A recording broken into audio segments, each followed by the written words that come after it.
Big pass Tamil season 9 நிகழ்ச்சி கடந்த ஞாயிற்றுக்கிழமை அக்டோபர் 5ஆம் தேதி தடபுடலாக தொடங்கியது. ஏற்கனவே பலூனக்கா, ஓட்டமலன் திவாகர், அகோரி கலையரசன், விஜய், பார்வதி உள்ளிட்டோர் போட்டியாளர்களாக வரப்போகின்றார்கள் என்று சொன்னாலும் ரசிகர்கள் கடைசி வரை பிக் பாஸ் டீம் அவர்களை எல்லாம் உள்ளே அனுப்பிவிட மாட்டார்கள் என்று நினைத்துக் கொண்டிருந்த நிலையில் அவர்களது இன்றி ரசிகர்களை வியப்பில் ஆழ்த்தியதை விட கடுப்பில் ஆழ்த்தியது என்றுதான் சொல்ல வேண்டும். ஆதிரை எப்படி ஓட்டமலன் திவாகர் எல்லாம் பிக் பாஸ் போட்டியாளராக தேர்வாகி இங்கு வந்திருக்கின்றார் என்று தெரியவில்லை என்றும் அவருக்கு இந்த இடம் தகுதியான இடமில்லை என நெத்தியடியாக சொல்லி நாமினேஷன் செய்தாரோ அதே போல்தான் ரசிகர்களுக்கும் அரோரா சிங் எல்லாம் இங்கு உள்ளே வந்த நிலையில் அடுத்த சீசனில் பீரோ அக்கா, ரீல்ஸ் அக்கா எல்லாம் வந்து விடுவார்களா என்றும் ஓட்டமலன் திவாகர் போல கண்டதை பண்ணினால் பிக் பாஸ் போட்டியாளராக ஆகிவிடலாம் என நினைத்து பலரும் பைத்தியக்காரர்களாக திரிகின்றார்கள் என ட்ரோல் செய்து வருகின்றார்கள். இந்த நிலையில் இந்த வாரம் நொமினேஷனில் யார் யாரெல்லாம் சிக்கியிருக்கின்றார்கள் என்பது குறித்தும்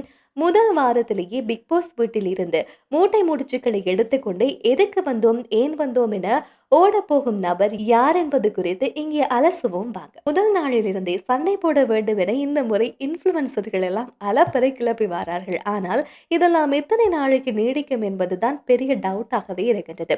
ஆதிரை, வியன்னா, ஓட்டமன் திவாகர், அகோரி கலையரசன், இயக்குனர் பிரவீன் காந்தி, ஹாலிவுட் நடிகராக ஆசைப்படுகின்ற பிரவீன் ராஜ் மற்றும் திருநங்கை போட்டியாளரான அப்சரா உள்ளிட்டோர் முதல் வாரம் நொமினேஷன் பட்டியலில் சிக்கியிருக்கின்றார்கள். இதில் திவாகர் பிக் பாஸ் வீட்டில் இருக்கும் வரை என்டர்டெயின்மெண்ட் இருக்கும் என்பதற்காக அவருக்காக ரசிகர்கள் ஓட்டு போட்டு வருகின்றார்கள். ஆதிரை அதிக வாக்குகளுடன் இருக்கும் நிலையில் அடுத்த இடத்தில் திவாகர் இருப்பதுதான் ஆச்சரியம். மேலும் வியன்னா, பிரவீன் ராஜ் ஆகியோர் சேஃப் ஜோனில் இருக்கின்றார்கள். அதே நேரம் கெமி, நீ ஆம்பளை மூஞ்சி, நீ ஆம்பளையா பொம்பளையா என்று தெரியவில்லை, யாரெல்லாம் என்னை ஆம்பளை மாதிரி இருக்கின்றார்கள் என்று சொன்னார்களோ அவர்கள் எல்லோருக்கும் ஒன்றை மட்டும் சொல்லிக் கொள்கின்றேன். தன்னையும் தனது குடும்பத்தையும் மொத்தமாக பார்த்து கொண்டு காப்பாற்றுவது ஆம்பளைத்தனம் என்றால் ஆமாம், நான் ஆம்பளைதான் என்று கூறியிருக்கின்றார். இவர் இவ்வாறு பேசியதை கேட்ட சக போட்டியாளர்கள் கைதட்டி கெமிக்கு தங்களது அன்பை தெரிவித்திருக்கிறார்கள்.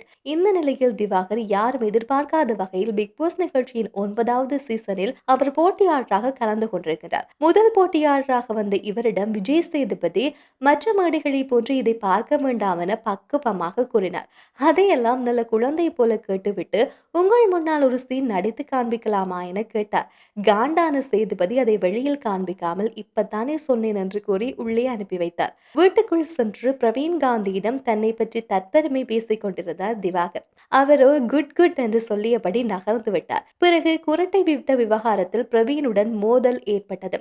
மேலும் அரோராவை பார்த்து இரட்டை அர்த்தத்தில் பேசியது என தனது வேண்டாத வேலைகளை ஆரம்பித்து விட்டிருக்கிறார் திவாகர். நிகழ்ச்சி ஆரம்பித்து 2 நாட்களிலேயே இப்படி செய்கின்றார் என ரசிகர்கள் விமர்சிக்க தொடங்கியிருக்கிறார்கள். இந்த நிலையில் புதிய விஷயத்தில் அவரை ரசிகர்கள் அடிக்க ஆரம்பித்திருக்கின்றார்கள். அதாவது சட்டை போடாமல் வெறும் பேண்டை மற்றும் அணிந்தவாறு அகோரி கலையரசனிடம் ஒரு சீனை நடத்தி காண்பிக்கின்றேன் என்கின்ற பெயரில் காமெடி செய்திருக்கின்றார் திவாகர். அப்போது தனது பேண்டை கூட ஒழுங்காக அணியவில்லை அவர். மேலும் ஜிப்பையும் அவர் சரியாக போட்டுக்கொள்ளவில்லை என்று தெரிகின்றது.